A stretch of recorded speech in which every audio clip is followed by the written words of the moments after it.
కూర్చొని మాట్లాడండి. అక్కలాక అందరికీ నమస్కారం అండి. Hill county and I don't know the other attached things. Senior citizens club is a better address. Members అందరికీ కూడా ముందుగా ధన్యవాదాలు, ఎందుకంటే మీ అందరితో కలిసే అవకాశాన్ని నాకు కల్పించినందుకు. బిల్లు గురించి మాట్లాడాలని వేదమూర్తి గారు చెప్పారు. సరే, కాసేపు మాట్లాడుకుందాం. అసలు వీలునామా ఎందుకు రాయాలి ఒక క్వశ్చను, రాస్తే ఎలా రాయాలి రెండో క్వశ్చను, ఎప్పుడు రాయాలని చాలా ముఖ్యమైన క్వశ్చను. ఎందుకంటే సార్, మన దేశ పరిస్థితుల్లో చాలామందికి ఉన్న విషయం ఏంటంటే వీలునామా రాస్తాను అంటే కనుక ఇక పోతున్నాడు అనే భయంతో రాస్తారనే ఒక అపనమ్మకం ఉన్నది. అది మాత్రం మనం ముందు తోసేయాలి బయటికి. తోసేసి ఎప్పుడు వీలైతే అప్పుడు రాసేయటమే. కారణం నేను తర్వాత చెబుతా. ఎందుకు ఎప్పుడు రాసేసినా దిగులు లేదు అంటే తర్వాత చెప్పుకుందాం కారణం. సో వీలునామా అన్నది ఒక ఆస్పెక్ట్. ఈ వీలునామాలో ఎన్ని హెడ్డింగ్స్ ఉన్నాయి? ఒకటి, రాయటం. రెండు, ఎవరికి రాయాలి అని. తర్వాత ఈ వీలునామా యొక్క లైఫ్ టైం ఏమిటి అని.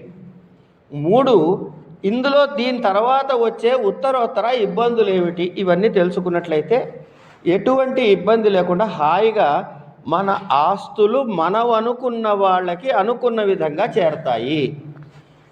ఇది ముఖ్యం. దీనికి వారు ఇంకో మాట కలిపారు, ఎస్టేట్ ప్లానింగ్ అని కూడా ఓ మాట వాడారు ఎక్కడో. దానికి దీనికి ఒకటి కాదు, కొంచెం తేడా ఉంది. సో ఎస్టేట్ ప్లానింగ్ గురించి కూడా will have a bird's eye view of what is estate planning. I think my తెలుగులో చెప్పుకుందామా, ఇంగ్లీష్లో చెప్పుకుందామా? ఇది ఓకే, ఇది best. So no, I'm comfortable with either. So first వీళ్ళ గురించి మాట్లాడదాం. వీళ్ళు ఎవరు రాయాలి? ₹1 ఆస్తున్నా సరే వీలునామా రాయటం ముఖ్యం. ఇది ఒకటి. అయితే వీలునామాలో ఉన్న విశేషం ఏంటంటే, ఇప్పుడు గిఫ్ట్ డీడ్ రాసామనుకోండి, ఎవరికి రాసామో వాళ్ళు బతుకుండగా వాళ్ళకి తెలుస్తుంది, రాసిన మనకి తెలుస్తుంది, మన ఆస్తి వాళ్ళకి దఖలు కూడా పడుతుంది. So in any other mode of transfer we lose our right on that particular property and it is transfer to somebody else. వీలునామాలో అలా కాదు. వీలునామాలో ప్రధానమైన అంశం ఏంటంటే, it comes into play only after the death of the testator. కనుక ఆ వీలునామా అన్నది మన తదనంతరం అమల్లోకి వస్తుంది కాబట్టి చాలా జాగ్రత్తగా రాయాల్సి ఉంటుంది. ఫస్ట్ అండ్ ఫార్మోస్ట్ థింగ్, ఆస్తులు ఎన్ని రకాలు? 2 రకాలుగా క్లాసిఫై చేసుకుందాం. ఈ వీలునామా సబ్జెక్ట్కి రిలేటెడ్గా 2 రకాలుగా క్లాసిఫై చేద్దాం. ఒకటి self acquired property, the second thing is ancestral property. ఈ యాన్సెస్ట్రల్ ప్రాపర్టీ అన్నది మన ఇష్టం వచ్చినట్టు పంచే హక్కు మనకి లేదు. అయితే ఏది యాన్సెస్ట్రల్ ప్రాపర్టీ, ఏది యాన్సెస్ట్రల్ ప్రాపర్టీ కాదు, is another question mark. No, let me say, మా తాతగారు మా నాన్నగారు ఉన్నారు. ఆయనకి మా తాతగారి దగ్గర నుంచి కొంత ఆస్తి వచ్చింది, ఏం రాలేదులేండి, అది వేరే విషయం. వచ్చింది అనుకుందాం కాసేపు. వస్తే ఆయన బతికుండంగానే ఒక వీలునామా రాశారనుకోండి, నా తదనంతరం ఇది నా కొడుకు ఇట్లా వెళ్ళాలి, వీడికి ఇట్లా వెళ్ళాలి అని పనిచేశారనుకోండి, అది మళ్ళీ నా చేతిలో యాన్సెస్ట్రల్ ప్రాపర్టీ కాదు, నా చేతిలో అది సెల్ఫ్ ఎక్వైర్డ్ ప్రాపర్టీ అయిపోతుంది. ఎందుకంటే మా నాన్నగారి నుంచి నాకు వీలునామా ద్వారా వచ్చింది కాబట్టి ఆయన లైఫ్ టైంలో దాన్ని నాకు ఒప్పజెప్పేశారు. కానీ అలా కాకుండా ఏ రాతలు కోతలు లేకుండా ఉంటే తాతల తండ్రుల దగ్గర నుంచి వచ్చిన ఆస్తుల్ని యాన్సెస్ట్రల్ ప్రాపర్టీ అంటారు. అది వీలునామా రాయకుండా కనుక జరిగిపోతే,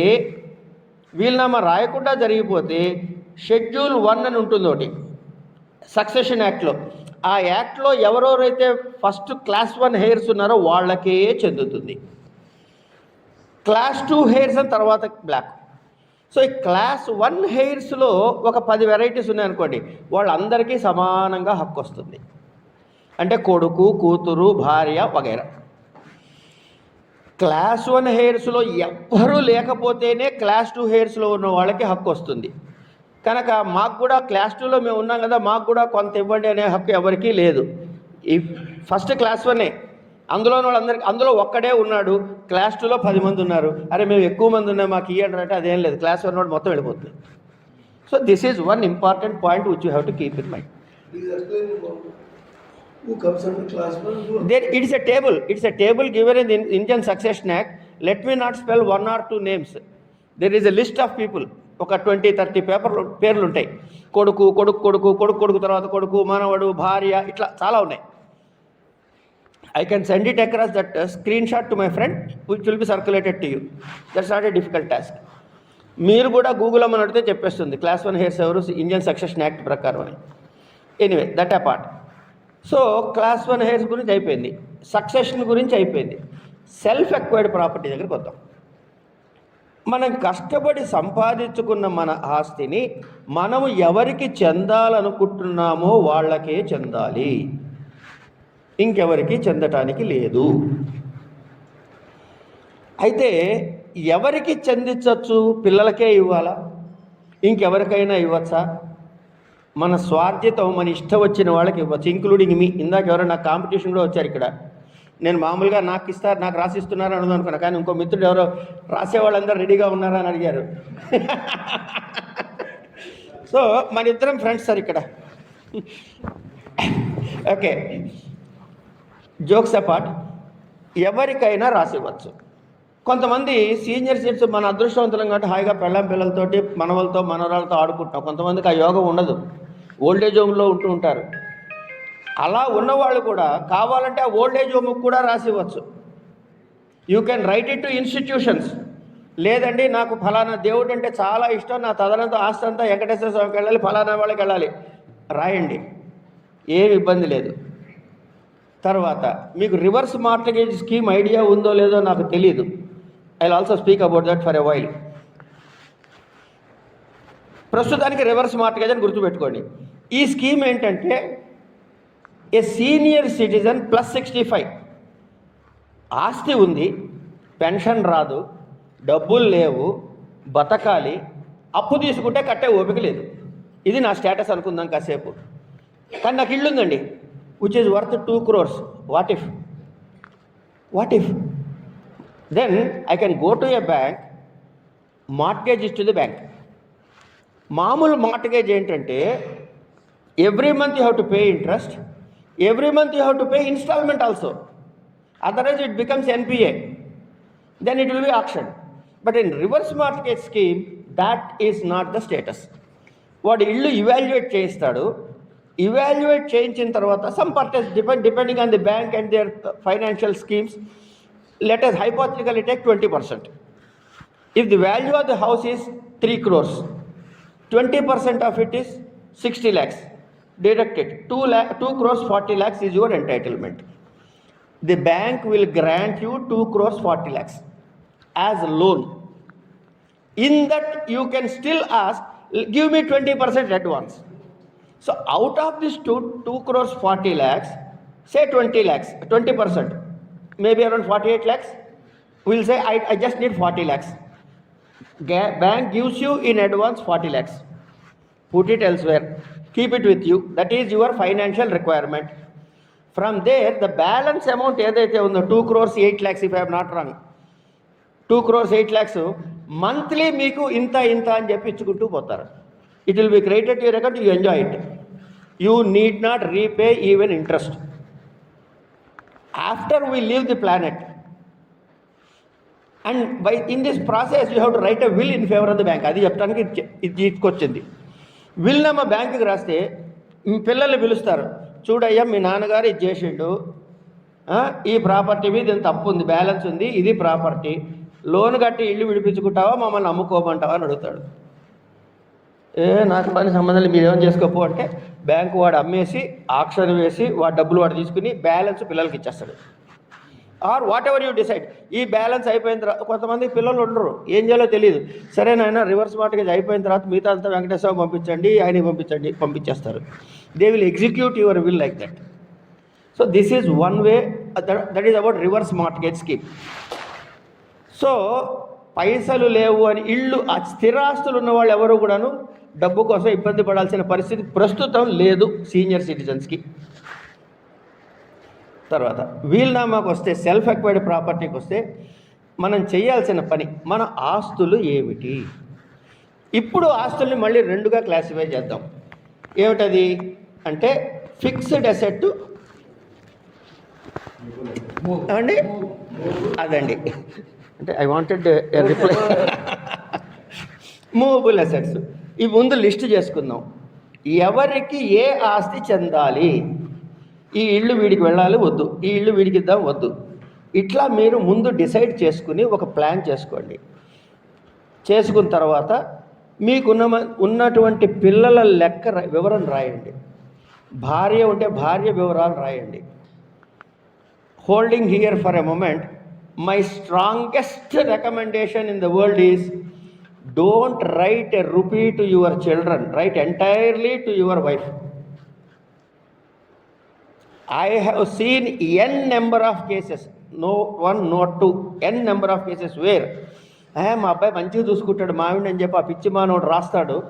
ఆయన వెళ్ళిపోయిన తర్వాత తల్లి రోడ్డు మీద ఉంటుంది, వీడు ఎంజాయ్ చేస్తాడు. I have seen physically. కనుక భార్య పేరు మీద రాస్తే మొత్తం అంతా, తర్వాత భార్య పేరు మీద రాసేటప్పుడు ఇంకో లింక్ ఉందండి ఇక్కడ.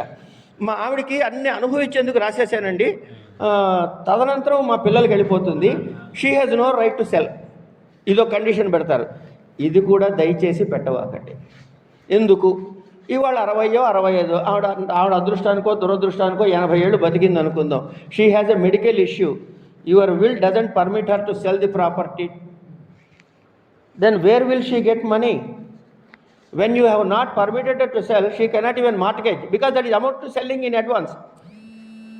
కనుక she will suffer a lot. To avoid that మొత్తం ఆస్తి ఆవిడకి రండి. దీనివల్ల 2 బెనిఫిట్స్ అండి. ఒకటి, ఆవిడ రోడ్డున పడదు. 2, ఆ ఆస్తి కోసమైనా పిల్లలు చూసుకుంటారు. I'm very harsh in this statement, but I don't mind saying like this.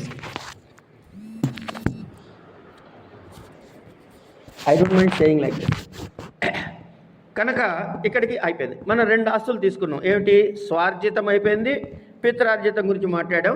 ఇప్పుడు స్వార్జితం దగ్గరకు వస్తే ఎవరికి ఇవ్వాలి అనే దానికన్నా నా ఆస్తులు 2, స్థిరాస్తులు, చరాస్తులు. ఎవరికి ఏవేవి వెళ్ళాలి? సరే, స్థిరాస్తులు అంటే I'd not explain, they are all immovable properties, ఫ్లాటో లేదా బిల్డింగో భూమో వగైరా వగైరా. కారు, బ్యాంకు బ్యాలెన్సులు, mutual funds, locker, gold, silver etcetera, ఇవన్నీ కూడాను క్లాసిఫై చేసుకోండి. క్లాసిఫై చేసుకున్న తర్వాత ఏది ఎవరికి చెందాలి అని మీరు డిసైడ్ చేసుకోండి. నేనేం చెప్పాను? ఎవరికైనా ఇవ్వచ్చు అని చెప్పా కదా. సో ఎవరికైనా ఇంక్లూడ్స్ మీ ఒక్క కొడుకే ఇవ్వచ్చు. పిల్లలు ఎవ్వరికి ఇవ్వకుండా పెద్ద కొడుకే ఇవ్వండి, చిన్న కొడుకే ఇవ్వండి, ఆడపిల్లకి ఇవ్వండి, మీ ఇష్టం అది. కానీ ఇక్కడ చిన్న టెక్నికల్ విషయం ఉంది. ఏంటంటే during the life time of the testator will never come into play. So the intention of the testator is known only from the grave. Kada. So, and what he wanted to say should be understood exactly in the same way, because we have a moral responsibility to execute his intentions because it is his property.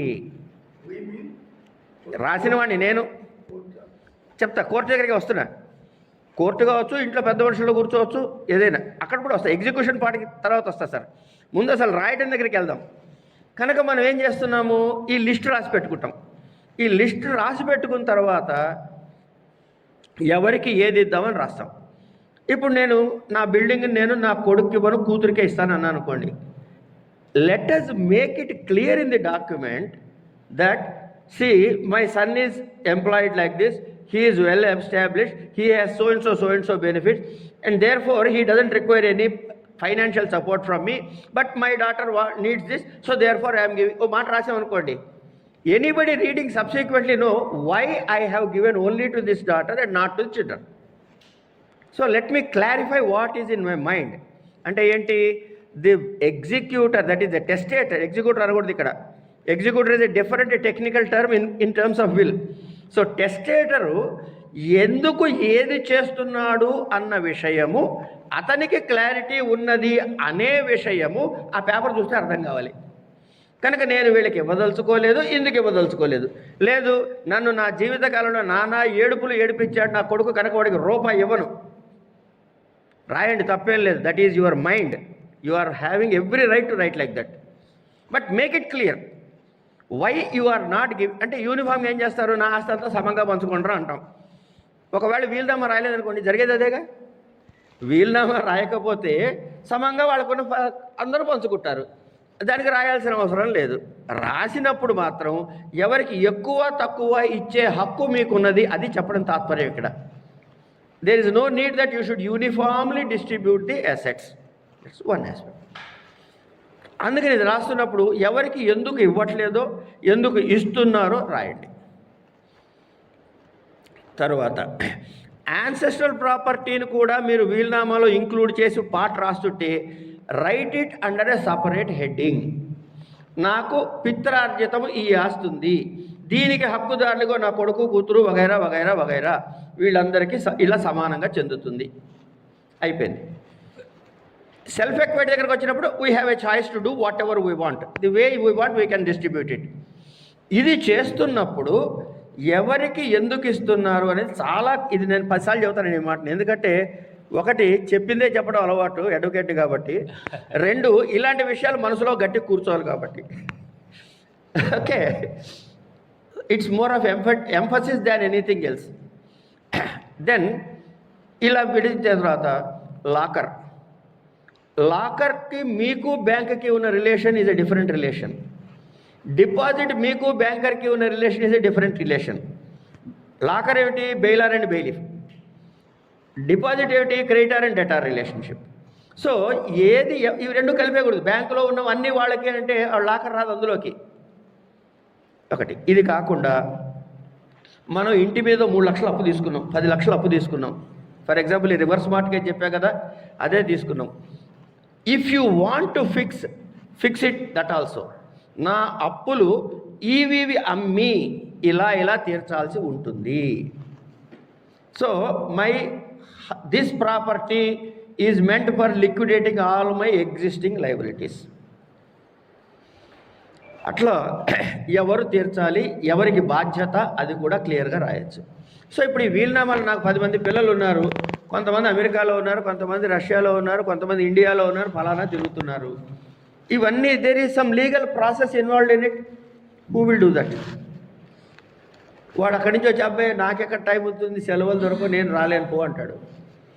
మరి ఎవరు చూస్తారు? So you can appoint somebody whom you trust as N executor. అరే నాయన, మా మేనల్లుడు ఇక్కడే ఉంటాడు, వాడు ఎక్కడికి పోడు, అరే నాన్న నువ్వు ఇవన్నీ పంచిపెట్టి అందరికీ ఇలా తీసుకుని వాళ్ళందరికీ ఇట్లా చేయి. You can name him in that he is an executor.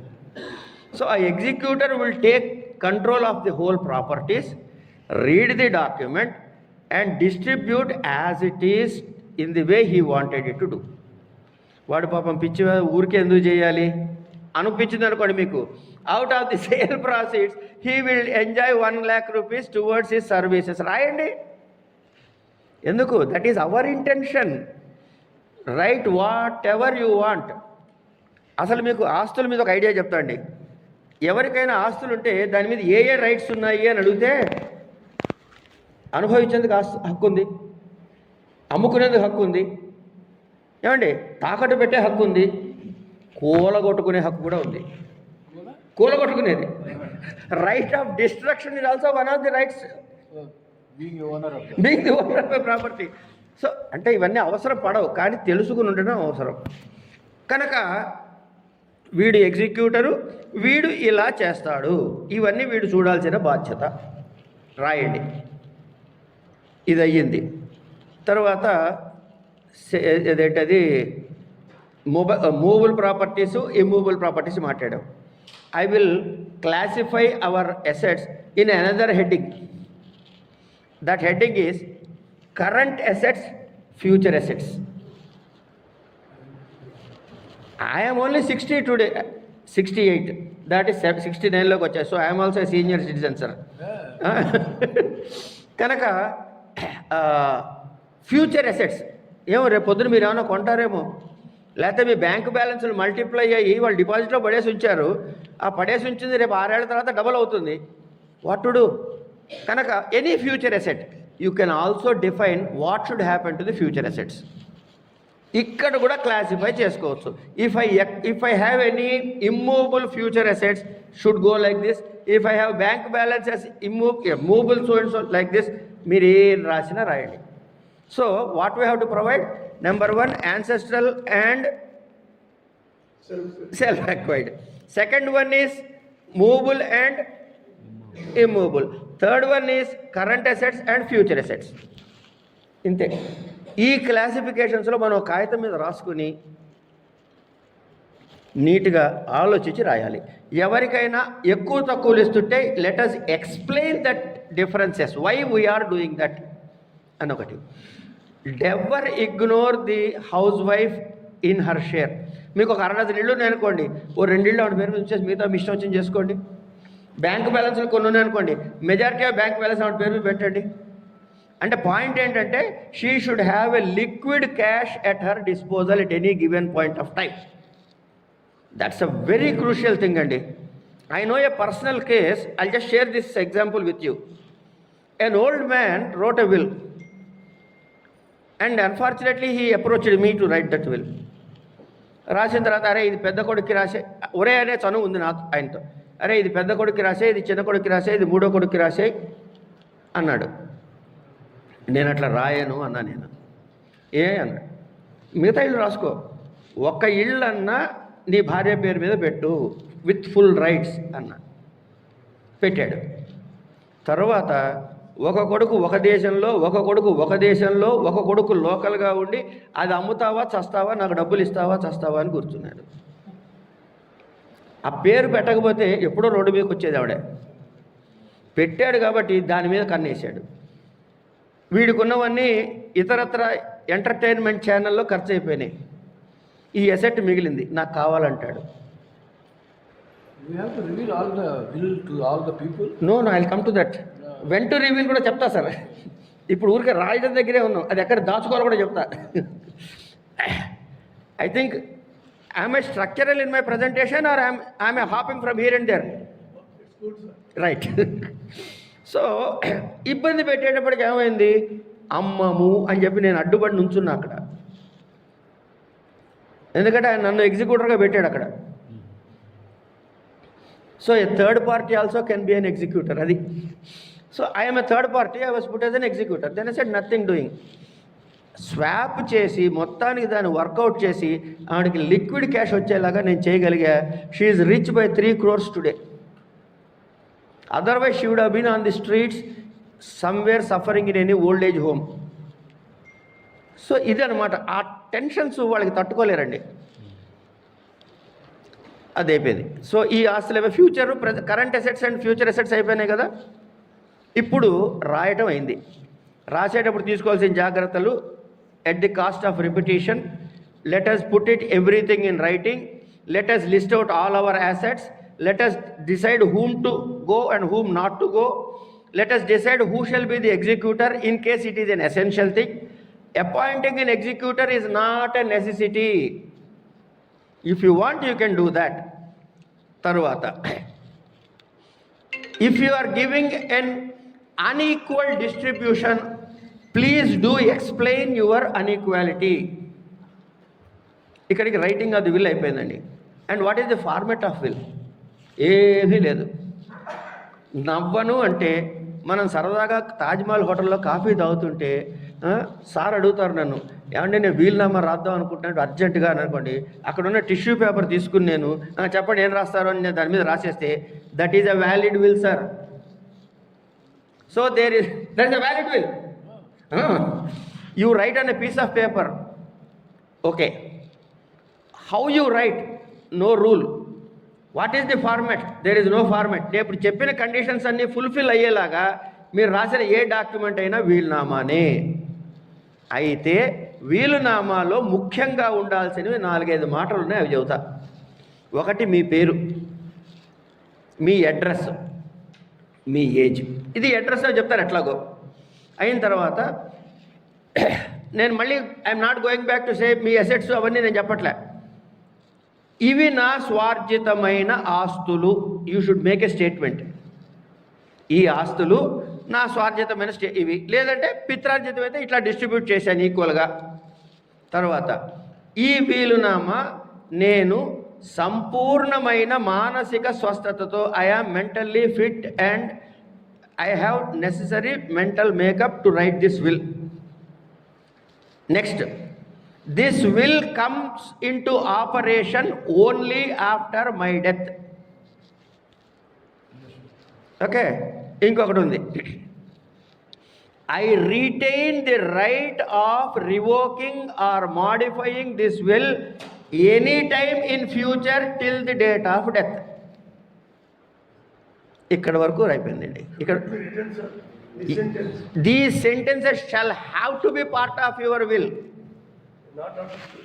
No understanding business in will, because to understand and ask for clarification, somebody is else in the grave. So he will speak through this paper from the grave, and that should be understood uniformly same by everybody. అంతే కదా, మీకో interpretation నాకో interpretation వచ్చుకోండి, that makes no sense. If it is making n number of interpretations, that becomes nonsense. So let us make it sensible. అయిపోయింది. So 4 పాయింట్లు ఏంటి? ఇది నా జీవితకాలంలో రాశాను, నేను సంపూర్ణ మానసిక స్వస్థతతో రాశాను, ఇది నా జీవితకాలములో ఎప్పుడైనా మార్చుకునే సర్వ హక్కులు నా యందే కలిగి ఉన్నాను, ఇది నా తదనంతరమే అమల్లోకి వస్తుంది. ఇంకొకటి ఉంది, ఏంటది? ఇది నా చివరి వీలునామా, this is my last testament అని రాయాలి. ఇప్పుడు అదేంటండి, నేను రాశాను మళ్ళీ మార్చుకుంటే అది లాస్ట్ ఎట్లా అవుతుంది? వెంటనే అడగాలిగా మీరు మరి నన్ను, అది ఎట్టగా చెబుతావుగా అంటారా? ఓకే, ఏంటంటే సపోజింగ్ మీరు వీలునామా రాశారు ఇవాళ, maybe after a month or so or whatever, whenever you in future for any changes you want, you are cancelling. ఈ లోగడ రాసిన వీలునామాలన్నీ ఈ వీలునామా ద్వారా రద్దుపరుస్తున్నాను. One more statement, these are the crucial statements. ఇది ఉంటే వీలునామా రాసేసినట్టే, పైన మీరు ఏమైనా రాసుకోండి. ఇంకా తర్వాత ఇప్పుడు ఇక్కడికి వచ్చే ఇంకొక టెక్నికల్ క్వశ్చన్ ఏంటంటే, రిజిస్ట్రేషన్ చేయాలా వద్దా? ఇప్పుడు రాసేసాం, రిజిస్ట్రేషన్ చేయాలా వద్దా? వీలునామా రిజిస్టర్ చేయాల్సిన అవసరము లేదు, ఏం అక్కర్లేదండి. వీలునామా రిజిస్టర్ చేయాల్సిన అవసరం లేదు. అది కూడా వస్తా, I'm coming to that sir, I'm coming to that. ఎవరు ప్రిపేర్ చేసి మీ సంతకం ఆడేస్తాడు? ఏం కాదు, అక్కడికి వస్తున్నాను master, I'm coming to that. కనుక వీలునామా రిజిస్టర్ చేయాల్సిన అవసరం లేదు, కానీ కంపల్సరీగా 2 సాక్షుల సంతకం పెట్టాలి. 2 సాక్షుల సంతకము తప్పనిసరి. అయిన తర్వాత ఈ సాక్షులు అక్కడ రాయాలి, ఒక లెజెండ్ రాయాలి. ఏమనంటే, ఆయన సంతకం పెడుతున్నప్పుడు మా ముందే ఆయన సంతకం పెట్టాడు అని మేము చూశాము అని నేను సంతకం పెడతా కింద.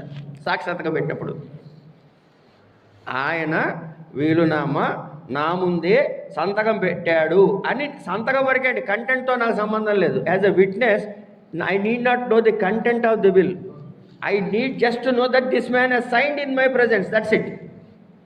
ఇప్పుడు వీలునామా తయారైపోయింది. సరే, ఈయనకి ప్రోగ్రామ్ అయిపోయింది, వరల్డ్లీ అఫేర్స్ పూర్తి చేశారు, హీ లెఫ్ట్ ది ప్లానెట్. ఆ రాసిన he left the planet, now this has to be implemented. ఎట్లా అనగానే ఇగో వీళ్ళకి చెప్పి, ఇగోనయ్యా నాన్నగారు వీలునామా రాశారు, ఆ బీరువాలో ఉంటే దొరికింది అని చెప్పి తెచ్చిస్తాడు. లేకపోతే నాలాంటి వాడు ఎవరి దగ్గర దాచిపెడితే, అరే మీ నాన్న వీలునామా రాశాడు, ఇగో చూడని చెప్పిస్తాను నేను. ఇందులో సరిగ్గా రాయలేదు, ఇదంతా అబద్ధం, మా నాన్న సంతకం కాదు అనొచ్చారకూడదా? అంటే వీలునామా అమలు చేయడానికి 2 ఆస్పెక్ట్స్ ఉన్నాయి ఇక్కడ దాకా రాయటం వరకు వచ్చేసామండి, పూర్తి అయిపోయింది. I think we're past the state of writing a will. No it is implementation part. వస్తే ఇందులో అన్ని తప్పులు తడకలు ఉన్నాయి. ఈ సంతకం మా నాన్నది కాదు, ఇట్లా రాయడు, మా నాన్న అయితే ఇట్లా రాయడు, నాకు ఎప్పుడో చెప్పాడు ఈ బిల్డింగ్లన్నీ నీకే ఇస్తాను రా అని చెప్పి, అట్లా ఇస్తాడు వాడు తమ్ముడికి, ఏవో అంటాం, మన ఇష్టం వచ్చింది. So there are 2 limbs of problem here. One is genuineness of the will. Second is disproportionately of distribution. రెండు ఆస్పెక్ట్స్ వచ్చాయి కదా. So genuineness is signature. Signature ఆయిందా కాదా అని తెలుసుకోవడానికి ఇబ్బంది లేకుండా రిజిస్ట్రేషన్ చేస్తే ఆ ఏరియా ప్రాబ్లం సాల్వ్ అయిపోతుంది. ఓకే, రిజిస్ట్రేషన్ చేయటం ద్వారా he is going before the registrar, his photo is there on the document, and therefore he signed it, there is no doubt about it. But the element of suspicion is not taken away by the registration. మా నాన్న నాకు ఎక్కువ ఇవ్వాల్సింది తక్కువ ఇచ్చాడు, ఈ ఏడుపులు ఎప్పుడు ఉండొచ్చు. అంటే రెండు లిమ్స్లో ఒకటి డౌటు, రెండు జెన్యూనిటీ ఆఫ్ ది డాక్యుమెంట్. ఈ రెండిట్లో genuinity of the document is clarified by virtue of registration. Rest of all the nonsense surrounding a will still exists. కనుక అప్పుడు ఏం చేయాలి? కోర్టుకు పోతారు, అంతే కదండి. అది తర్వాత విషయం. నేను పోవద్దనంటున్నా sir. You don't know, I'm the first person to say don't go to court. I'm selling. తర్వాత అంటే ఇక్కడ ఆఫ్ ది రికార్డ్ చెప్తా కొన్ని విషయాలు. నా దగ్గర అరే వాడి దగ్గర పోకరా కేసు వేయద్దు అంటాడని చెప్పి నాకు చెడ్డ పేరు కూడా ఉంది సార్. పెద్దవాళ్ళు కూర్చోబెట్టి మాట్లాడుకోండి అయ్యా, ఎందుకు కొట్టుకు చావటాలు, మీరు బాగుపడరు కానీ నేను బాగుపడతానని చెప్పి పంపించి ఇన్ని కేసులు ఉన్నాయి. So reason is my philosophy is, and number 1 I'm a human being first, then an advocate. Number 2 ఈ హ్యూమన్ ఎలిమెంట్ అని పక్కకు పెట్టినట్లయితే you pay the net of your benefit to me and you get peanuts at the end of the day, because you have to fight in the lower court, you have to fight in the district court, you have to fight in the high court, and if you still have the ambition of fighting Supreme Court, by which time it will be 20, 30, 40, whatever years. Pillalu, I'll come, preserve your questions. So better not go for litigation. పెద్దవాళ్ళ గురించి అనేవాడు ఇచ్చారు తీసుకోరా అని చెప్పని ఇచ్చేస్తారు.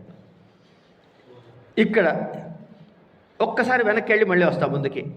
ఒక పెద్ద ఇల్లు ఉంది, ఎవరికి ఇవ్వాలి?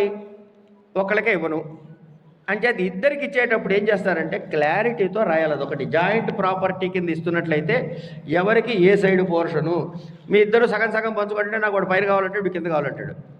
ఈ గోన్ లేకుండా పై పోర్షన్ వాడికి, కింద పోర్షన్ వీడికి, భూమిలో సగం వీడికి సగం వాడికి, ఎదురు వాడికి వెనక వీడికి, మీ ఇష్టం వచ్చిన రాయండి. I'm not bothered about it, but write it with clarity. సరే, coming back to registration. Registration is not compulsory, but it is compulsory. తర్వాత though the implementing agencies like law, like executor or raising doubts, అది registered will అండి, ఇది unregistered will తెచ్చాడండి అంటాడు. ముందు registered will రాస్తాడు, తర్వాత ఓపిక ఉండదు. ఓపిక లేనప్పుడు ఏం చేస్తాడు? అప్పటికప్పుడు రాస్తాడు పెద్ద మనుషులు కూర్చోబెట్టి. అది అన్రిజిస్టర్డ్ విల్ అంటే which has to take weightage అంటే according to law both are same. No అదే వస్తున్నా, రిజిస్టర్డ్ అన్రిజిస్టర్డ్ క్లాసిఫికేషన్లో చెప్తున్నా. రిజిస్టర్డ్ అన్రిజిస్టర్డ్ క్లాసిఫికేషన్లో both have the same weightage. And which is true final will అంటే the last dated will is the final will. అందుకే ప్రతి దానిలో రాస్తారు this is the last statement అని చెప్పి. ఈసారి మళ్ళీ పరీక్షకు రానని చెప్పి 30 సార్లు పరీక్ష ఫెయిల్ అయిన వాడు రాసినట్టు వాడు మళ్ళీ ఫెయిల్ అవుతాడు, మళ్ళీ రాస్తాడు, ఏముంది. సో కనుక రిజిస్ట్రేషన్ చేసుకోవడం సేఫ్ పెట్టని అని అంట. తర్వాత విట్నెస్లను ఇద్దరు సంతకాలు పెట్టించా కదా. ఇందులో వచ్చే సంశయాలు ఏంటంటే, ఇగో ఆయన దగ్గరుండి నాన్న దగ్గర బలవంతం చేసి రాయించుకున్నాడు, ఇదో మాట రావచ్చు కదా. కనుక ఆ వీలునామాలో ఎవరెవరి పేర్ల మీద మీరు ఆస్తులు దఖలుపరచదలుచుకున్నారో వాళ్ళని సాక్షి సంతకంలో పెట్టుకోకండి. ఎందుకంటే వాడు కాట్ రెడ్ హ్యాండెడ్, నువ్వే సంతకం పెట్టావు కదా విల్లా మీద, నీకే ఎక్కువ రాయించుకున్నావు కదా. So this will is done under undue influence. నా మీద బలవంతం చేసి రాయించుకున్న వీలునామా అంటారు. కాదురా అని అక్కడ ఆయన ఏడుస్తుంటాడు, కానీ ఆ మాట ఎవరికి వినపడదు కనుక. కానీ మనం ఏం చేయలేం కనుక. అప్పుడు ఏమవుతుంది? వీలునామా పోయిందనుకోండి, క్లాస్ 1 ప్రకారం అందరికీ పంచాలి సమానంగా. So then what is happening? ఆ టెస్టేటర్ యొక్క ఇంటెన్షన్ ఫెయిల్ అయింది, అందుకని క్లారిటీతో రాయాలి. ఇది అయిపోయిన తర్వాత ఒకవేళ కోర్టుకు వెళ్ళాల్సి వచ్చింది, కోర్టుకు వెళ్తే కోర్టు చూసే అంశాలు ఏమిటి ఇది చెప్తా మీకు ముందు. నెంబర్ 1 సంతకము వగైరా వగైరా వగైరా. Whether the testator has clarity in what all his assets are, whether the testator has clarity in why he is distributing the nature of assets and distribution like this, whether he has clarity, whether there is any undue influence exerted on him in getting this document written. ఇవన్నీ ఏమిటి నేను ఊహించి తెలుసుకోవాలి as a judge, if at all I'm sitting there. కనుక ఆ clarity రావడానికి documentation దగ్గర clarity ఉండాలి అని చెప్పేది అందుకనమాట. లేకపోతే రేపు పొద్దున కోర్టులో ల్యాండ్ అయినప్పుడు these are all the things చేసి. ఇక్కడ చిన్న కేసు లేటెస్ట్గా సుప్రీంకోర్టులో కేసు జరిగిందండి. ఒక ఆయన ఒకరిని పెళ్లి చేసుకున్నాడు, తర్వాత విడాకులు ఇచ్చేశాడు. విడాకులు ఇచ్చేసిన తర్వాత రెండో పెళ్లి చేసుకున్నాడు. మొదటి పెళ్ళానికి రూపాయి ఇవ్వలేదు ఆస్తి, మొత్తం అంతా రెండో పెళ్ళాముకి వాళ్ళ పిల్లలకి రాశాడు. ఆవిడ వెళ్ళి ఆయన కొన్నాళ్ళ తర్వాత చనిపోయాడు. ఎప్పుడు చనిపోయాడు? వీలునామా రాసిన వారం రోజుల తర్వాత చనిపోయాడు. చాలా జాగ్రత్తగా ఇది ఫాలో కండి. వారం రోజుల తర్వాత చనిపోయాడు. సో వారం రోజులు ముందు చనిపోయిన, వారం రోజుల తర్వాతనే చనిపోయిన వాడికి ఆ వీలునామాకి ఎటువంటి దోషము లేదు. It still valid will. Number 1. Number 2, మొదటి భార్యకి రాయలేదు, రెండవ భార్యకి రాశాడు. ఆవిడ ఏమంది వచ్చి, మొదటి భార్య ఇది పెళ్ళి కాదు, వాడు పెళ్ళి చేసుకోలేదు, వాళ్ళిద్దరు రిలేషన్ సంగతి నాకు తెలియదు, నేనే పెళ్ళాన్ని, కనుక వేరే వాళ్ళకి రాసే హక్కు లేదు అని చెప్పి మీకు తెలుసు, నాకు తెలుసు. రెండో పెళ్ళికి భోజనానికి వెళ్ళే కూడా మనకి తెలుసు. ఆ అమ్మాయికి ఏం తెలుసు? వదిలేసిన వాళ్ళకి అవన్నీ leave that apart. So court వారు ఏం చెప్పారంటే, ఆవిడ పెళ్ళి అయిందా లేదా is none of our business. Whether they are divorced, whether she is married, is none of our business. Did the testator know the nature of document, the nature of asset, to whom it should go, why it should go, and whether these assets belong to him.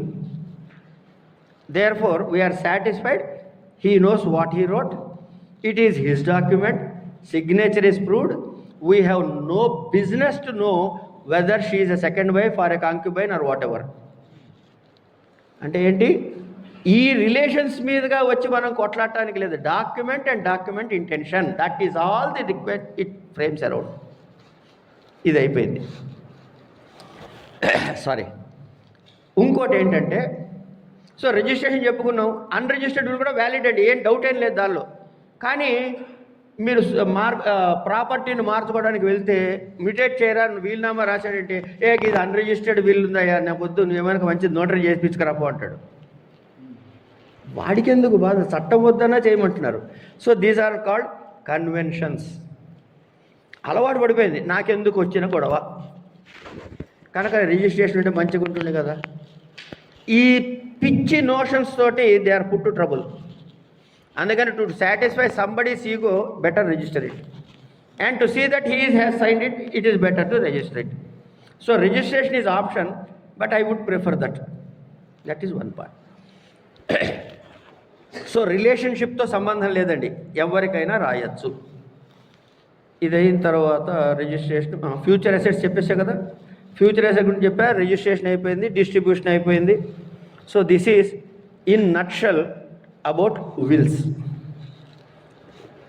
ఈ విల్లులు కాకుండా మనం బతికుండగా implement అయ్యే విల్లులు ఉన్నాయని మీకు ఎవరికైనా తెలుసా? There is another type of will which is executable during our lifetimes. అది ఎట్లా అండి అంటే, this is called living will. Living will ఇందులో ఏం రాస్తారంటే, అంటే ఈ లివింగ్ విల్ రావడానికి కూడా కారణం ఏంటంటే, మన ఘనత వహించిన కార్పొరేట్ హాస్పిటల్స్. వాడు తీసుకుపోయి ఏదో ఒంట్లో బాగాలేదని కానీ లేదు వెంటిలేటర్ పెట్టాలంటాడు. 15 రోజులు వెంటిలేటర్ మీద పెట్టి రోజుకి ₹1,00,000 అంటాడు. వీడు ఆల్రెడీ ₹3 వడ్డీ తెచ్చి ఉంటాడు ఆ బిల్లు కట్టడానికి. అది కడితే కానీ వెంటిలేటర్ పీకేస్తా అంటాడు. ఎక్కడ నాన్న చచ్చిపోతాడో వీడి భయం. ఇదొకటి. చాలా టెర్మినల్గా ఉన్నాడండి ఆయన, కానీ వెంటిలేటర్ పెడితే ఛాన్సెస్ చెప్పలేము. కొడుకుగానో కూతురుగానో భార్యగానో అక్కడ ఉన్నావిడ వెంటిలేటర్ పెట్టమని చెప్పాలా పెట్టదని చెప్పాలా? చూడండి, ఇమోషనల్ డిస్టర్బెన్స్. అందుకని ఏ వద్దు అని చెప్పబోతూ ఉంటుంది, నోట్లోంచి వస్తూ ఉంటుంది, కానీ పక్కన ఈయన కనపడతాడు. అమ్మో అంకుల్ చూస్తున్నాడు రా పోయి, అంకుల్ ఏమనుకుంటాడో, చూసావు కొడుకు తండ్రి మీద ప్రేమ లేదని తిడు అనుకుంటాడు, ఎవడో అనుకుంటాడో నా ఏడుపు. అందుకని పెట్టండి సార్ అంట. ₹3 వడ్డీ తెస్తా, ఉన్న ఆస్తిని 10 లక్షల ప్రాపర్టీని 5 లక్షల రూపాయలకు అమ్ముకుంటాడు. ఇన్ని జరుగుతుంటాయి. So to avoid all that you will write a living will.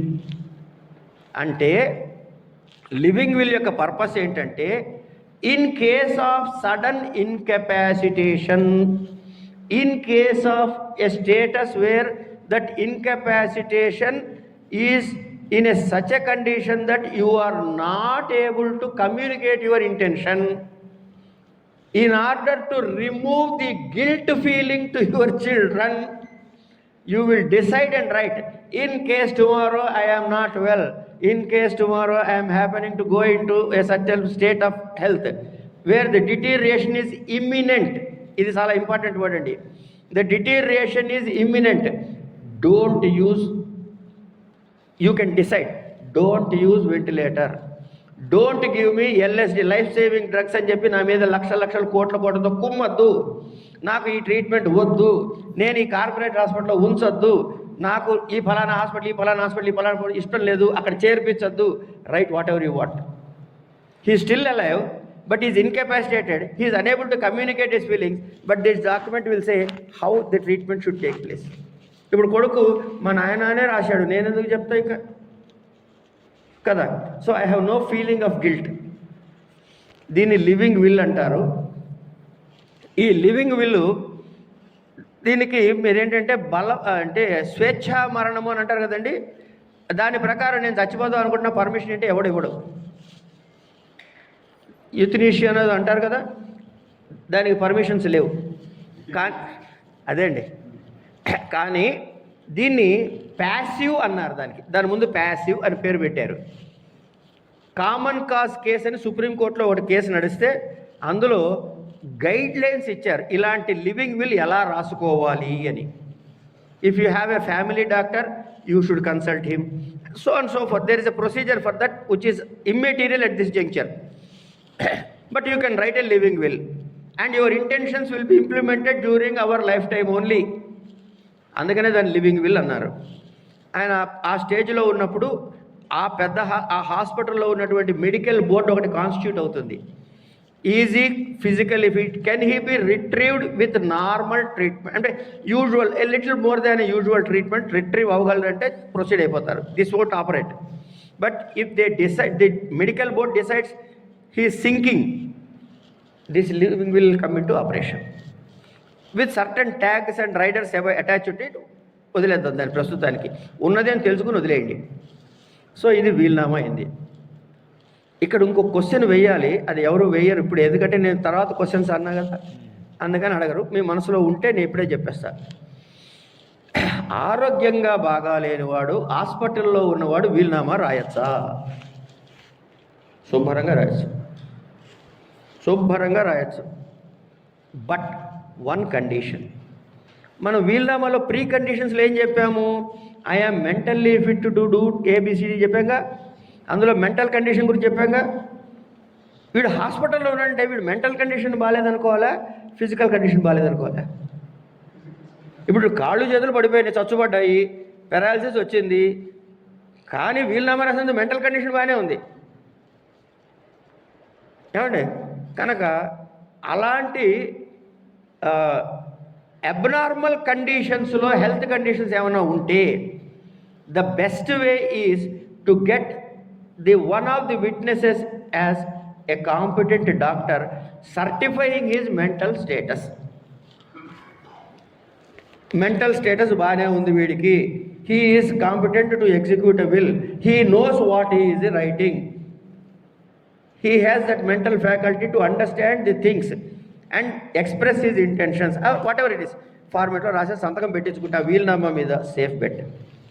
ఇక రిజిస్టర్ చేసిన తర్వాత బిల్లు ఎవరికి ఇస్తారు?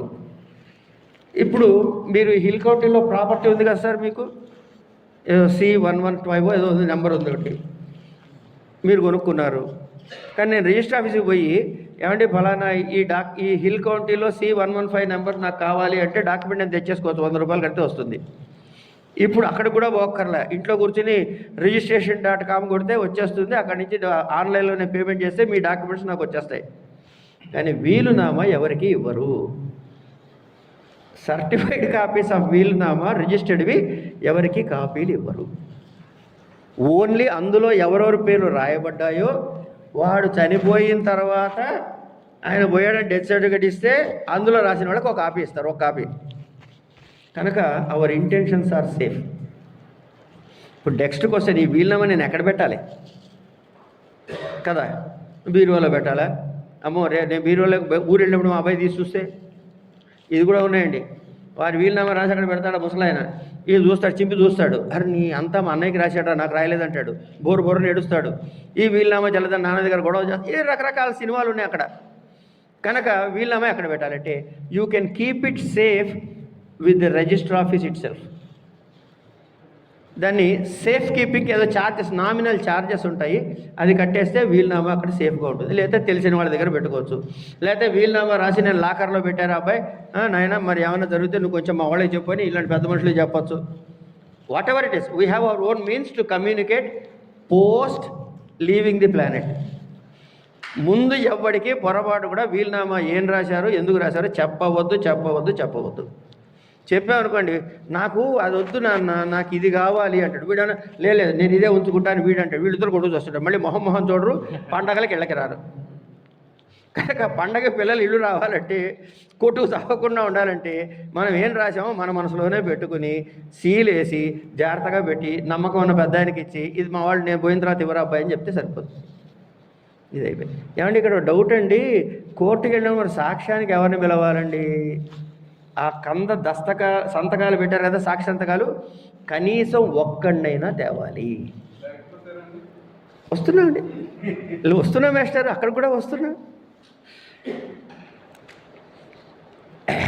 అది కాదు, సినిమాకి వెళ్ళి ఇంకా ఇంటర్వెల్ కూడా కాలేదండి, క్లైమాక్స్ ఏమవుతుంది అడిగితే ఎట్లా అండి ఆయన? ఏమండి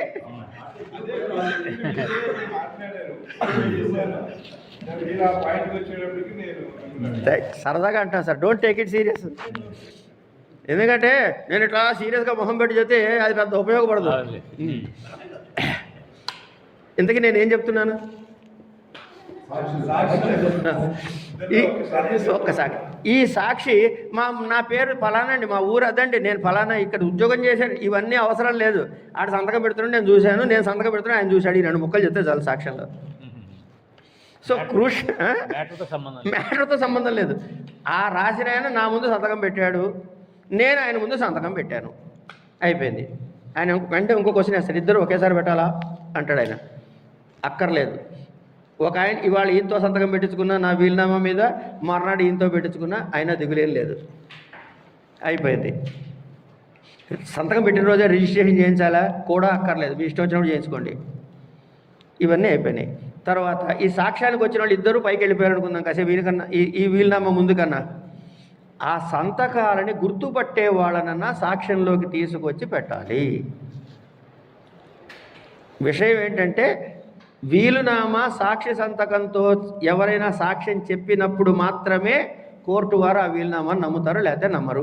ఎవరిని సాక్ష్యం పెట్టాలంటే ది బెస్ట్ సాక్ష్యం సాక్షి సంతకాలు పెట్టిన వాళ్ళిద్దరూ కైలాసానికో వైకుంఠానికో ఇంకో చోటుకో దాటేస్తే వాళ్ళ సంతకాన్ని గుర్తుపట్టగలిగింది కోర్టు వారికి నమ్మకము కలిగేలా ఉపయోగపడే ఒక సాక్ష్యాన్ని పెట్టించాలి. ఇక్కడికి అయిపోయిందండి. సాక్షి సంతకాలు ఇవి పెట్టి తీరాలి.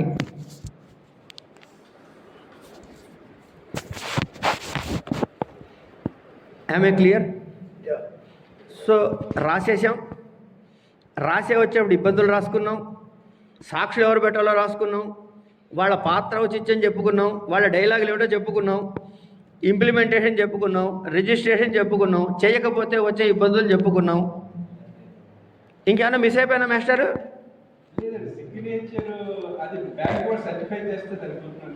ఎవరండి? ఎవడైనా సర్టిఫై చేయమనండి, విట్నెస్ బాక్స్లోకి వచ్చి చెప్పాలి. No doubt about it. కోర్టుకు రావాలి, విట్నెస్ బాక్స్లోకి వచ్చి చెప్పాలి ఈ సంతకం వారిదే అని చెప్పాల్సిందే.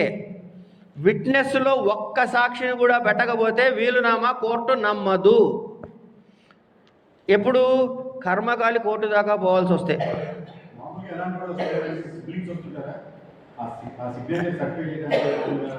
అస్సలు సిబ్లింగ్స్ జోలికి తేకండి. మీరు రిజిస్ట్రేషన్ చేయించేస్తున్నారు కాబట్టి రిజిస్ట్రార్ చూసేసుకుంటాడు, సంతకం సర్టిఫైడ్ ఆల్రెడీ పబ్లిక్ డాక్యుమెంట్ అది. ఇది రైటా రాంగా ఈ సంతకం ఆయనే పెట్టాడేదని సాక్షి సంతకం పెట్టిన వాళ్ళు రావాలి ఒకటి. తరువాత ఇంకొక ఆస్పెక్ట్ ఉందండి ఇందులో, మళ్ళీ గోడ అటు దూకుదాం. ఇప్పుడు ఒక వాటాని ఇళ్ళు పైకి కిందకి ఇచ్చామండి, ఇంట్లో ఒకళ్ళకే ఇచ్చారు, మరి వాడు ఒకడు అమ్మేసుకుంటానంటాడు. నాకు అద్దెలు రావట్లేదు, నేను అమ్మేస్తాను ఆ వాటా అంటాడు. నువ్వెవరు నమ్ముతావురా నాయన, వద్దు అమ్మొద్దు నేను అంట. దీనికి ఏమిటి కావాలంటే దాని గురించి కూడా వివరంగా రాసేయచ్చు.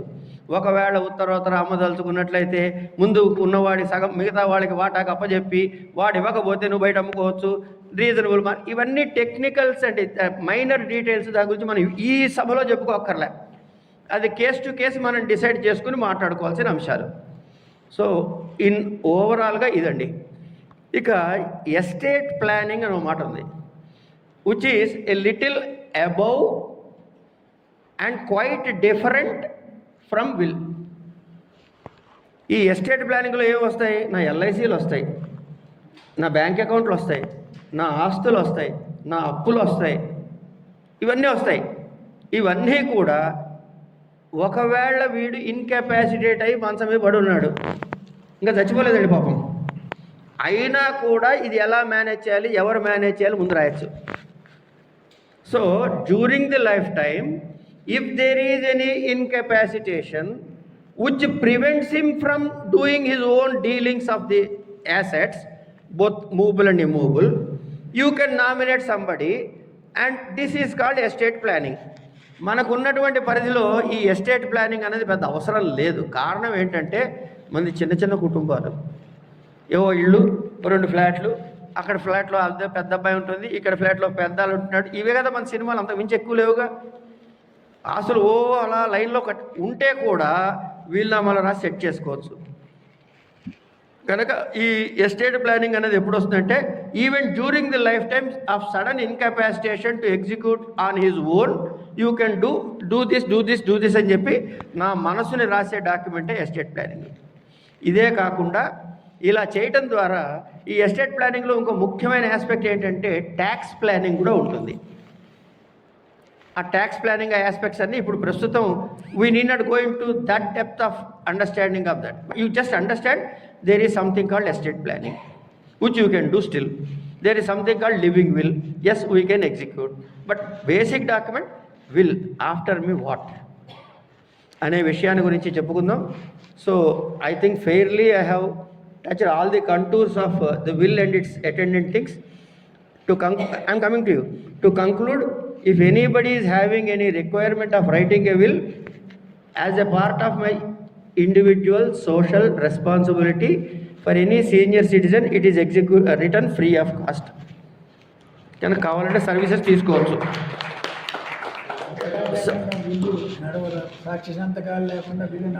నడవదు కాదు, కూర్చొని కూడా కూర్చోదు. నడవడం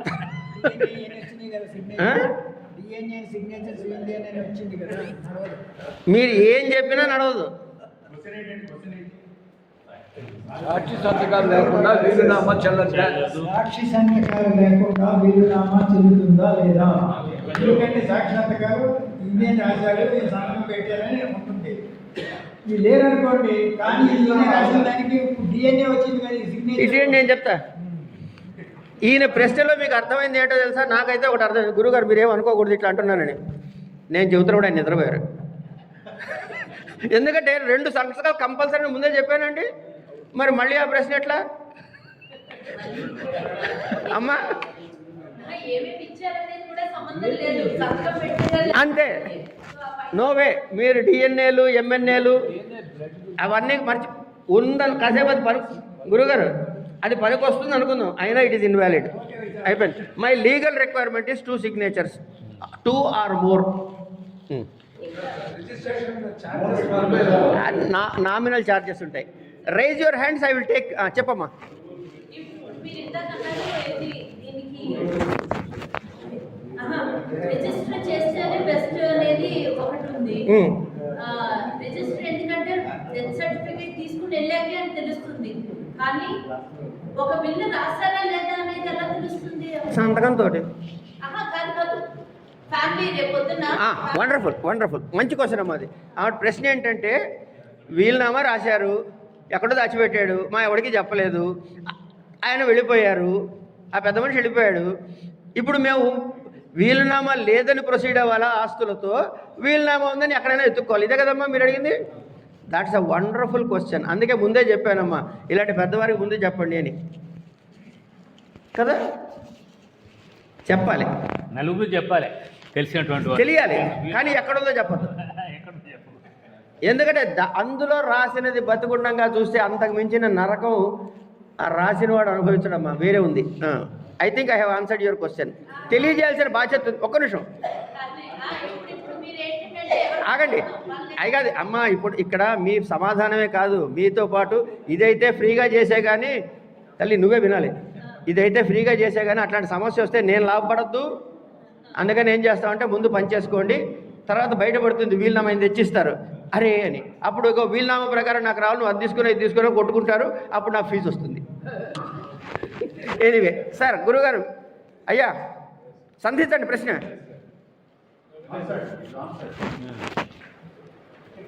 కూర్చొని చెప్పండి సార్.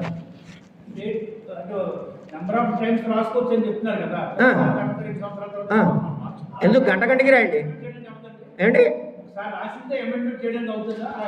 మీ ఇష్టం వచ్చినట్టు చేసుకోవచ్చు.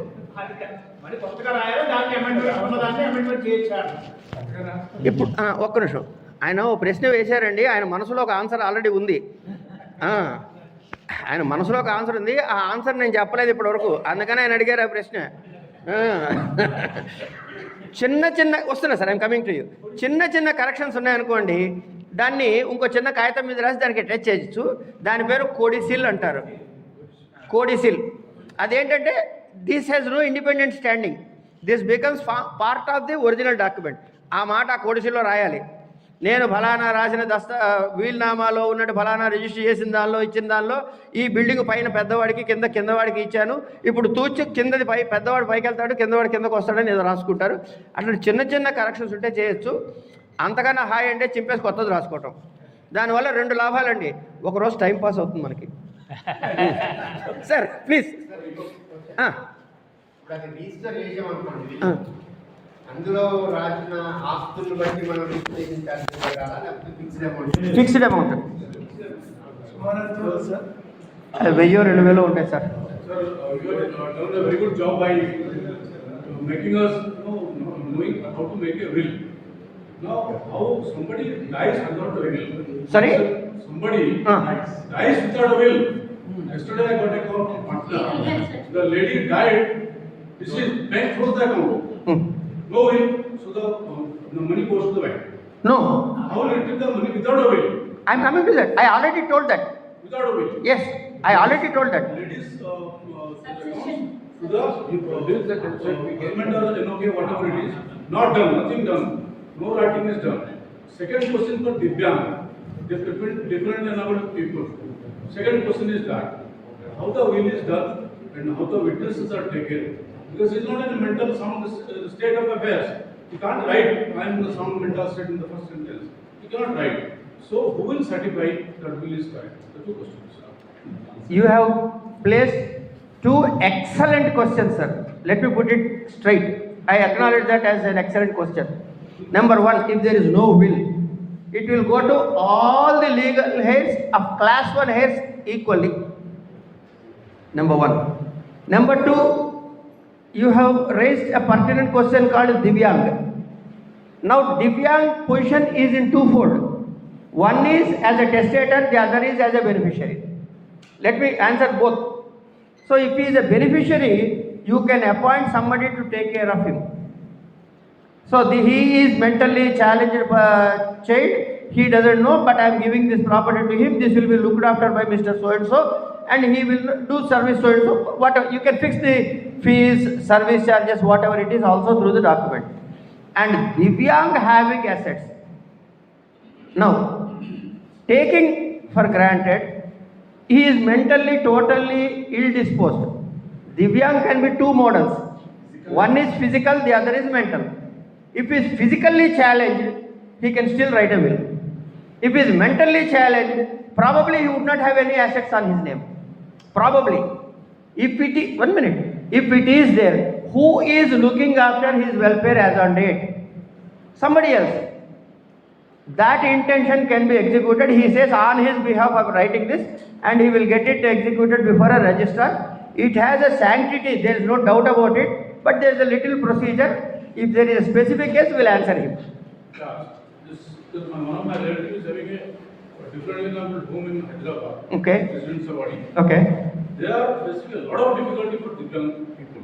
I know. Because one of the earlier president's grandson also here. Yes. Lot of money on his name, lot of real estate property with him. So who will execute? Who will be now? Now, that property, getting that property is twofold, brother. One is as an ancestral property, the other is self-acquired property. That's okay. No. 1 minute. 1 minute. So, self-acquired property is remote according to me. So, this man would have got it as a ancestral property. Law is already clear on that aspect. Whoever gets it, if it is an ancestral property, it should go only to class 1 heads. So, there is no difficulty. It can still be handled. Anybody else? Somebody was raising their hand. Yes, sir. Joint property and individual property, how to write it? With the same pen. Same guy. With the same pen.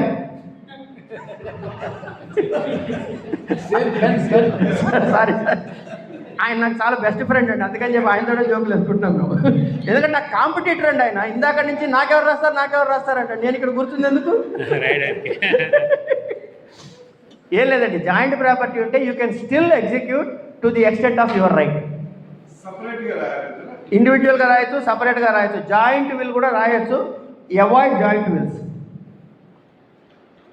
అది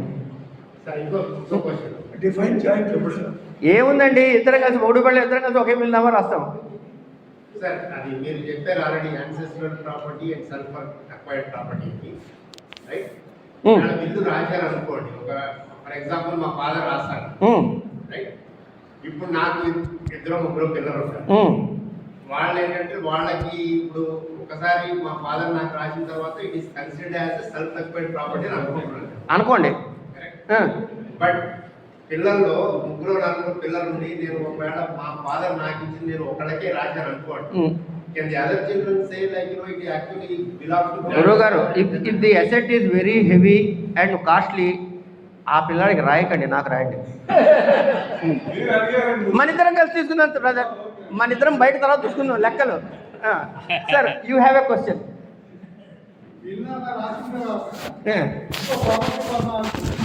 future assets అని ఇందాకనే చెప్పా మీకు.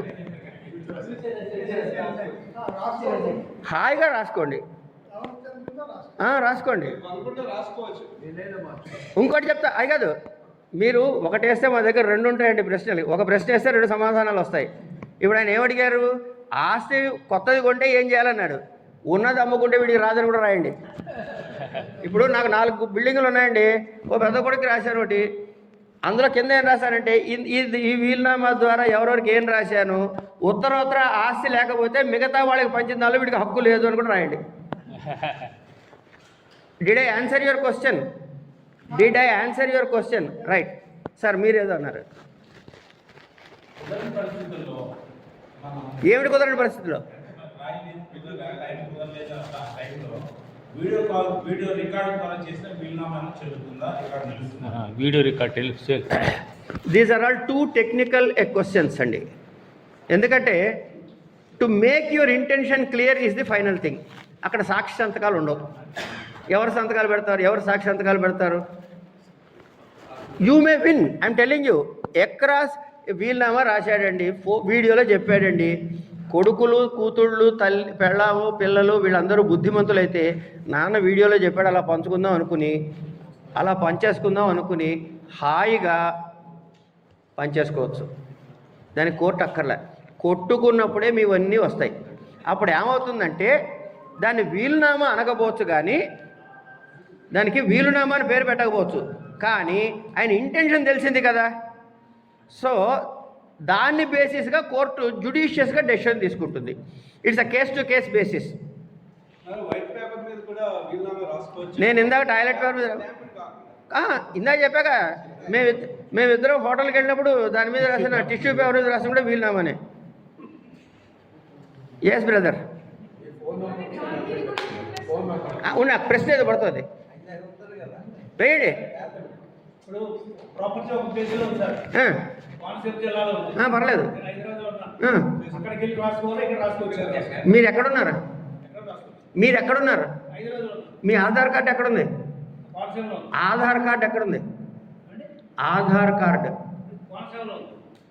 ఇక్కడ ఆగండి, ఇక్కడ ఉన్నట్టు ఏం ప్రూఫ్ ఉంది? ఫ్లాట్ ఉంది. ఇక్కడ ఉన్నట్టు ఏదో ప్రూఫ్ ఉంది కదా. మీ అడ్రస్ ప్రూఫ్ పరిధిలో ఉన్న రిజిస్టర్ ఆఫీస్లో రిజిస్టర్ చేసుకోవచ్చు. ప్రాపర్టీ అక్కడ ఉంటే అక్కడికి వెళ్ళాలి. ఏమండి, మీకు భగవంతుడు ఓపికనిచ్చి అమెరికాలో ఒక ఇల్లు, లండన్లో ఒక ఇల్లు కూడా కొనుక్కోవాలని, దానికి హైదరాబాద్లో రిజిస్ట్రేషన్ సర్వ హక్కులు ఉన్నాయని అవి చేస్తున్నారు కాబట్టి నాకు గట్టి ఫీజు ఇస్తే నేనే రాసి పెడతా. ఓకే, అడగండి. మీరు ఇందాక ఏమన్నారంటే నేను ఏమన్నానో నాకు గుర్తుండదు, అనేసిన తర్వాత అది గాల్లో కలిసిపోతాయి. చేయకపోయినా పర్వాలేదు, రాష్ట్ర సరిపోతుంది ఇప్పుడు కూడా అదే అంట. కానీ అది యాక్సెప్ట్ చేయట్లేదు. తహసీల్దార్ రెవెన్యూ డిపార్ట్మెంట్ యాక్సెప్ట్ చేయట్లేదు. నేను ఇందాక కూడా అదే ఆ మాట కూడా చెప్పా. ఎందుకంటే నేను స్వయంగా ఇబ్బంది పడ్డాను. నా మాట విను తండ్రి. దానికి ఇవ్వాల్సిన సమర్పించే కానీ పని అవ్వలేదు. పని అయిందా లేదా అంటే ఆగండి, అంటే ఆ వీలునామా పనికొచ్చిందా లేదా? దీనివల్ల పని చేసి అవన్నీ వద్దండి, ఆ వీలునామా పనిచేసిందా లేదా? ఇక ప్రశ్న ఎక్కడుంది మీ దగ్గర? ప్రెసిడెంట్ లేదని ఇచ్చిన తర్వాత పని చేసింది. ఇవ్వనని చెప్పి అట్లా కాదండి, డబ్బులు ఇచ్చిన వాడు చేయడానికి హక్కు లేదు. వాడికి చేసే హక్కు ఉందని తెలిసి మిమ్మల్ని గొరగటానికి అడిగాడు, అనుభవించండి. లేదంటే కోర్టుకు పోయి వీడు చెల్లదంటున్నాడని చెప్పి కేసు వేయండి, మేము ఎక్కువ ఫీజు తీసుకుంటాం వాడికన్నా. మీరేం చేస్తారు? అడ్వకేట్ దగ్గర పోవటం, కోర్టు పోయినందుకు వాడికి ఇచ్చింది ఇచ్చేస్తే పోలే అని మీరు అనుకుంటున్నారు. మీరు అనుకున్నారు కాబట్టి వాడికి ఇచ్చారు, లేకపోతే you have other options. I think I have fairly covered all doubts. You have a doubt? Registered ఉన్నా కూడా డబ్బులు తీసుకోవడమే గ్యారంటీ లేదు. అది ఎప్పుడు ఉందండి?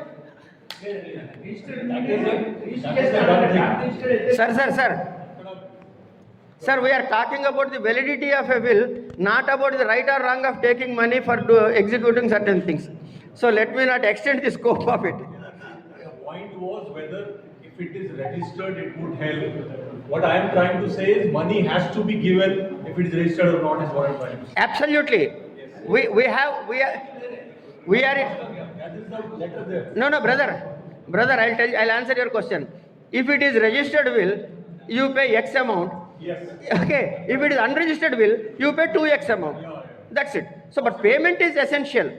Payment is Possible. Payment is, that's what that is. Payment is essential. Essential. That has become the. No, initially what happens is. మీకు bill లేకపోయినా 3x తో చేస్తారండి పని. అనుమానం లేకుండా. As simple as that. Sir ఇంకో ఇప్పుడు నేను మా పిల్లలకి ఏదో ల్యాండ్ ఏదో రాశాను. నా పేరు కూడా గుర్తుపెట్టుకోండి సార్ రాసేటప్పుడు. మేము ఇద్దరం పార్ట్నర్స్, మేము చూసుకుంటాంలేండి. చెప్పండి.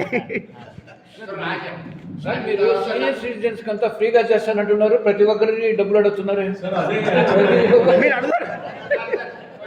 నేను అట్లాగా సార్ వీలునామా ఫ్రీగా రాస్తానా కానీ బెనిఫిట్ వదిలేస్తానన్నా. చెప్పండి ప్లీజ్ గో హెడ్. ఫీజు అన్నారు కదా, ఫీజు ఏంటంటే అసెట్ ఇవ్వాలి. పిల్లల పేరు మీద మనం రాసిన తర్వాత ఫర్ ఎగ్జాంపుల్ వాళ్ళకి మళ్ళీ వాళ్ళు పోయి మళ్ళీ సేమ్ ఇట్లాగా రిజిస్ట్రేషన్ అవసరం ఏం అవసరం లేదు. Okay, good question. వీలునామా ద్వారా వచ్చింది డైరెక్ట్గా if it is what you call fixed asset, you can get it mutated. But by take some registration nominal అండి అవన్నీ. నామినల్. మ్యూటేషన్ లేకుండా for example if you wants to sell అనుకోండి, అమ్మేసేయండి, మా పిల్లలు సైన్ చేసి అమ్మేయచ్చు, హాయిగా అమ్మేయచ్చు. With this registered absolutely yes. Sir, gift deed is cheaper or the will is cheaper?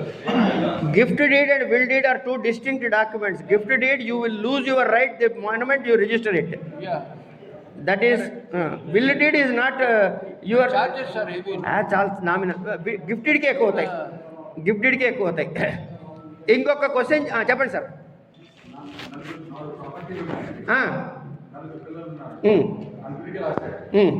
కానీ కొన్ని కారణాల వల్ల ఆయన చనిపోయేటప్పుడు ప్రాపర్టీ పెద్ద అబ్బాయి రాసిన ప్రాపర్టీ అమ్మేశాడు. ఆయన చనిపోయారు తర్వాత అప్పుడు ఏమవుతుంది? ఇంతకనే చెప్పే ఆ విషయం, ఆ ముక్క కూడా రాయండి. ఇందులో ఇచ్చిన వాళ్ళకి ఎవరికైనా గనక నా ఈ వీలునామా రాసిన తదనంతరం అమ్ముకోవడం జరిగితే అది వాడికి వెళ్ళదు అని రాయండి, ఏం పర్వాలే. It is all your intentions. Anyway, I think I have taken majority of the questions, and I think to the extent possible I was comprehensive in my submissions. Okay, if you have any other questions, just don't worry about it. Sorry cheppandi, we will answer it at a later point of time. Okay, to this again I thank each and every person sitting over here for having given me this opportunity. So అడ్వకేట్స్లో joke ఉందని ఆ joke చెప్పేసి కట్టేస్తా. ఇద్దరు అడ్వకేట్లు కొట్టుకుంటున్నారు judge గారి ముందు. ఏమండి చాలా జాగ్రత్తగా మీరే వినాలి ముందు, వాళ్ళు కాదు మీరే వినాలి ముందు. ఇద్దరు కొట్టుకుంటుంటే ఒక ఆయన బాటిగా ఆర్గ్యుమెంట్ చెప్పేసేట ఒక అరగంట సేపు 30 గంట. సార్ జోక్ వినేటప్పుడు సంతకాలు పెట్టేసినాడు సార్. ఇద్దరు కొట్టుకుంటే ఒక ఆయన ఆర్గ్యుమెంట్ చెప్పేసేట, రెండో ఆయన లేచాడు. ఎస్ వాట్ యూ సే అన్నట్టు జడ్జి గారు. My lord, my learned friend, in a vague ambition of making a sound argument, could make some sound, but there is no argument అన్నట్టు. అట్లా వీలునామా అని 100 సార్లు అంటే వీలునామా అయిపోతాయా, నువ్వేం చెప్పలేదని మాత్రం అనట్లే కదా మీరెవరు. Did I clarify your questions? Thank you very much once again. ఏదండి? Living will. ఇది వేరే దేశాల్లో ఎప్పటి నుంచో ఉందండి. మన దేశంలో దానికి కొంచెం లీగల్ శాంక్టిటీ ఈ మధ్యనే కల్పించబడింది. There are some rigors in it, serious rigors ఉన్నాయి అందులో. Maybe over a period of time అది డైల్యూట్ అవుతాయి, but it is there as on date. Thank you very much.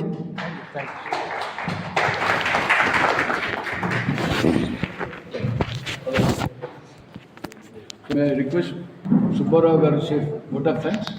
Vote of thanks.